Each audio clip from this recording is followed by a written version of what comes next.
Yes, uti Trump na Tshisekedi.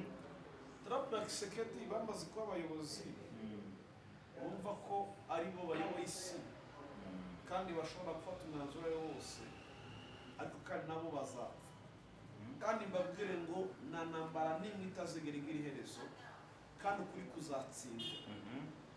Nabahisemo kuba ubwoko runaka, nta n'uwavutse aribwo yasinyiye, kandi nta n'uriho kwambura umuntu uburenganzira bwo kubaho.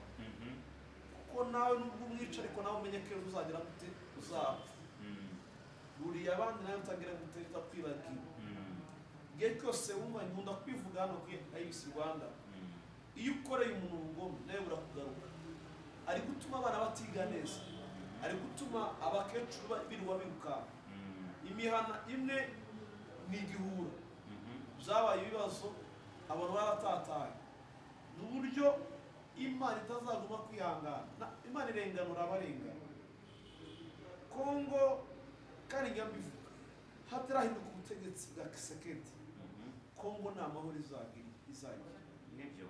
Nukuri nta mahoro yagira, kuko afite imitekerereze politike. Umuntu aravuga ngo genanze ubutunzi ngo igihugu cyose gifasha kurwanya. Kandi bifurize amahoro y'Imana ishya n'ihirwe mu buzima, aho muri hirya no hino mu gihugu cy'u Rwanda, bari mu majyepfo, amajyaruguru, iburasirazuba n'iburengerazuba, Imana ikomeze kubagirira neza. Ndi kumwe na Ntaganzwa Peter. Amahoro. Twaherukanaga Hashize igihe, ariko niwe wabuze kwagagena gusa. naje noneho nabonetse. Ubwo ukora ikosa ryo gusezeranya abantu badukurikirana, ukabereka urukundo ariko n'ururinde, karangira bakuze. Ubu noneho naje nguhaye ikaze kuri IBC Rwanda New. Murakoze cyane. Hano ntabwo ari umushyitsi cyane, Yego. n'umwana muto kuva 2012. Hashize imyaka myinshi. Yego. Ntaganzwa Peter, rero amakuru mashyashya agezweho na yayi. Makuru mashya uko esasi yahenze. Ntabwo nabimye kubona nta modoka ngira. Uzayitunga nawe uri i Rwanda. Nta munyarwanda utazakira. Ni isi yose. Waba esansi yahenze ku isi yose. Munayitakira ku giti cye. Ibyo ibiriho ku isi yose ntabwo. Na gaze yarahenze. Tanzania yarahenze. Abantu no kuri kw'Imana bafashanya. Se ko ibintu byose byahenze biri kuva muri Ukraine na Iran. Ahubwo ndi kwibaza n'amakara tuyakura muri Iran. Yagwa ko gazi yahenze, ari gucana amakara babaye benshi. Bari profesa wo. Uziko ibyago by'abandi ari inyungu z'abandi. Ubu ni gare irazamura ibiciro. Gare na igare rino banyonzi. Munyonzi yanga cyakutwara se aha yagenderaga ijana nabo nituwase. Ibintu byakaza ahubwo Minaroke iza kutugiza muri iyo mibare. Kuko nabonye aho wavuze ngo tugabanye nuko twatekaga. Tugabanye ibyo twatekaga mu tujye tujya rimwe ku munsi. Byatangajwe na leta. Funga mukanda. Ntabwo ari inshuro twaryaga, ahubwo inshuro duteka. Ariko hari igihe umuntu ateka agasanga ashije amazi, canye gaze, igikoma, canye gaze, ikintu cyose ugasanga canye gaze. Rero iyo ibihe bihindutse gutya abaho kugira ekonomi. Iyo ekonomi barimo baratubwira gukora uko bizashoboka. Bizashoboka. Kuko iyo ibihe bihindutse kandi n'ibihe biri rusange mu gihugu cyose ndetse no ku isi hose, rero nkeka ko bitewe utabyubahirije ahubwo waba ufite ikibazo. Ni ugufunga mukanda. Umusaza yavuze funga mukanda. Na covid byarashobotse. Na covid byarashobotse kandi twayiciyemo neza. Hari n'igihe kimwe twe twabaho mu bihe twumva ngo ibihugu byadufatiye ibihano. Nashatse kuvuga unakawunga irahagaze birangira turibayuzuye kandi kawunga twarayijyaga. Yego. Rero iyo leta ifashe ingamba nk'izi igatanga n'ubujyanama ku baturarwanda, ibishaka kwirinda ingaruka nyinshi zarenga kutwe tubitekereza. Kuko leta ni ijisho ry'abaturage kandi ntabwo yadutekereza nabi. Rero buri muntu wese muri kino gihe namusaba kubahiriza nyine ubujyanama bwa gavumenti. ubwo bujyanama rero bwa gavumenti uyu munsi wa none turiho aho ibintu byahenze hari n'impungenge y'uko mu minsi y'imbere esanse ishobora kongera kwiyongera. ese koko ni mu ndorerwamo yawe? yewe mu ndorerwamo yanjye hari nk'abantu turetse kuganira ibintu iyo bigezeho turetse kuganira numva baravuze ngo ubwo umuhora niba ari umuneze bawufunguye Hormuz ngo tubwiye ngo kwakirwa ibiciro bigiye kujya hasi. ubwo ni ubuswa cyane kuko nubwo bawufungura murabizi ko Afurika imeze nk'aho isangurirwa. muri Afurika nkeka ko n'ahantu dukura esasi yahaza nubwo yahaza u Rwanda, Kongo n'Uburundi. rero niyo bafungura ikintu cya mbere bazakora ni uko bazabanza basevinge. biriya bihugu bizabanza bisevinge banibikire then badusagurire kandi bizajya kutugeraho washize nk'undi mwaka. rero ntabwo ingamba turi gufata ari iz'ukwezi kumwe cyangwa amezi abiri cyangwa amezi atatu, hari bibwira ngo ejo bizaba byarangiye. ubwo ni uburangare cyane kuko ntekereza ko niyo nonaha Irani na Amerika, Israel ndetse na Ukraine n'Uburusiya bakwicara ibintu byose bakabirangiza. ntabwo ibintu byose bihita bisubira ku murongo nonaha. nubwo bakwima bakaba hagati mu jisho ntabwo bizasubira ku murongo nonaha. kuko niba uburugeresasi igeze kuri ibihumbi bitatu, nkeka ko niyo yagabanuka havaho nka 50 cyangwa se ikaniyo, kuko jye nonaha mu mboni zanjye mbona ko hari igihe izaniyongeraho. ifite kwiyongera kuko hari ibihugu bimwe byamaze guparika, bamwe baparitse mu modoka. yego uyu munsi imodoka ambutiyane zaragabanutse muri kino gihe. kubera iki? esanse yabaye ikibazo. rero mu mboni zanjye, muri analize yanjye no kureba, niyo bafungura iriya mihora yose amato akaguma akagenda, ntabwo byajya munsi y'umwaka cyangwa amezi 5. kandi muri icyo gihe cyose bisaba izindi ngamba kugira ngo hatagira guhungabana k'ubukungu mu gihugu cyangwa se kwangirika kw'ibikorwa remezo bimwe na bimwe. kuko isi idafite peteroli ihagije na esanse havuka nyine ibibazo. kuko mu gihe esanse idahari ibibazo biraboneka, mazutu ibibazo biraboneka. rero leta kubivuga abantu ngo bafate ingamba nuko tuba dushaka kwirinda. nk'uko wabonaga muri covid ukuntu bafataga ingamba abantu bagasaranganya, ariko niba twanyuze ibihe bya covid ndatekereza ko na bino bintu bitazadukanga, kuko abanyarwanda iyo bishyize hamwe mwakinanirana. kandi twe turareba cyane ku nyungu z'abanyarwanda kurenza kureba ku bindi byose.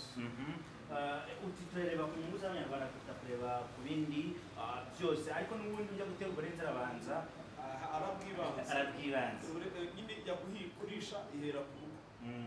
yego katwigarukira hano iwacu mu Rwanda byo muri Irani na Israel ndetse na Amerika cyo tubarekeye, tuzareba akarusha kandi karakamira.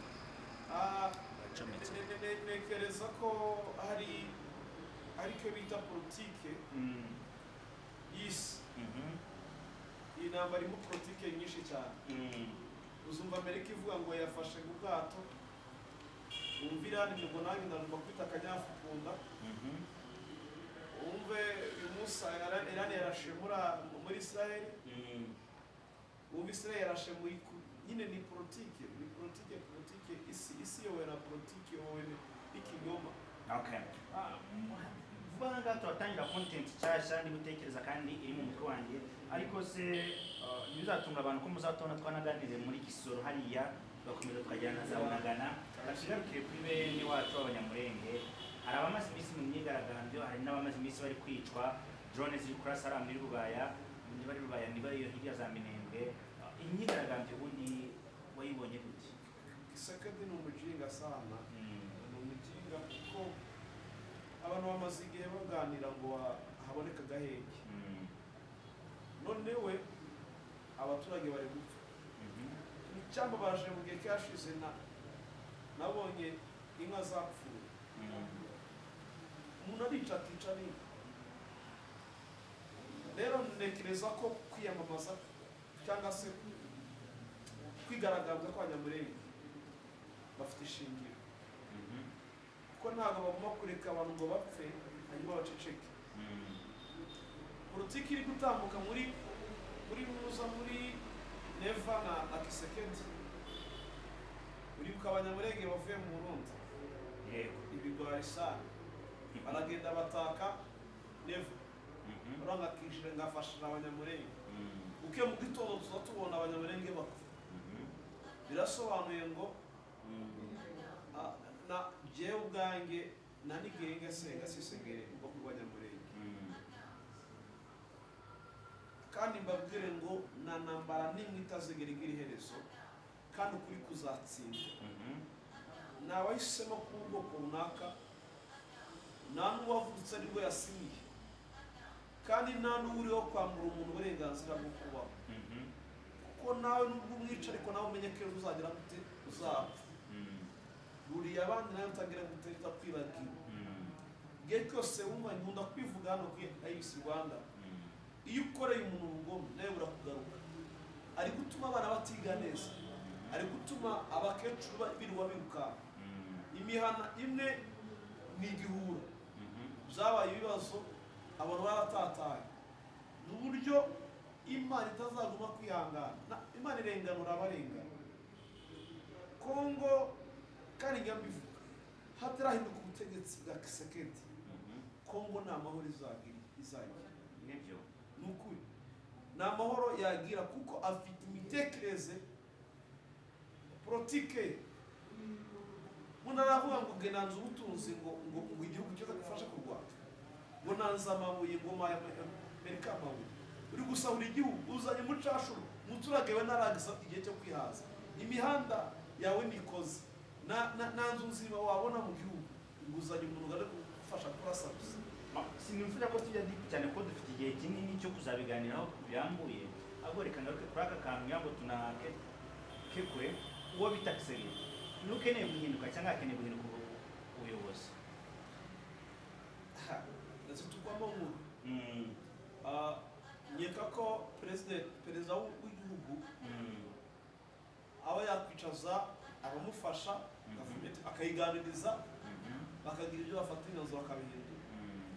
Ku ruhande rwanjye hari n'igihe none se n'abayobozi bagiye barengana agafata agafunga ko badahuje nawe politiki, barahari. Ikintu gikwiriye ni uko ubuyobozi bwa Kisekedi bwose habaho impinduka bwose bukagenda buhinduka, kuko harimo abagabo banze kuvuga ukuri bari muri muzayi ya Kisekedi. Iyo bakuvuze bamwe barakubitwa, abandi bakajya mu bihe bibi by'akaga, kubera ko bavuze ukuri gutandukanye nuko watekereza. Rero ngenekereza ko Kisekedi ahindutse agafata gavumenti bayoboranye akayicaza, cyangwa se bose bakavaho hanyuma igihugu kikaremerwa abandi bayobozi basha. Nyeka koko wenda aribwo igihugu cya Kongo cyagira umutekano. Ikindi ntekereza nuko ndasaba nka FCM23 igende, kuko abafite ukuri baranesha, bagera ku kuri. Bagende begere paka ndumva igena basukumwe paka barwanira ukuri kuzagereho kugaragara. Ariko ikiza nuko leta gavumenti yose ya Kisekedi yava, Kisekedi agasubira muri uzo yakoraga cyangwa agafatirwa ingamba akajya kumuyera. Kandi oya numva navuyeho yafungwa. Ubwange numva yafungwa, yagereje amafaranga menshi y'igihugu. Ntareba ku nyungu z'igihugu ameze nka Trump. Ameze nka Trump. Buriya abazi amateka y'igihugu cyacu cy'u Rwanda iki turiho, Imana ihe amahoro n'imigisha leta yacu y'ubumwe bw'Abanyarwanda, kuko babohora igihugu bise Yes, uti Trump na Tshisekedi. Trump na Tshisekedi bamaze kuba abayobozi bumva ko ari bo bayoboye isi kandi bashobora gufata umwanzuro ari wose, ariko kandi nabo bazapfa. Ntabwo ari bo batanga ijuru. Mu gihe cyose umuntu yarenganyije ubwoko bw'Imana nawe azarengana. Hanyuma bage bigira ku gihugu cyacu, nabivuze kare ubwo nari ndi kubivugaho.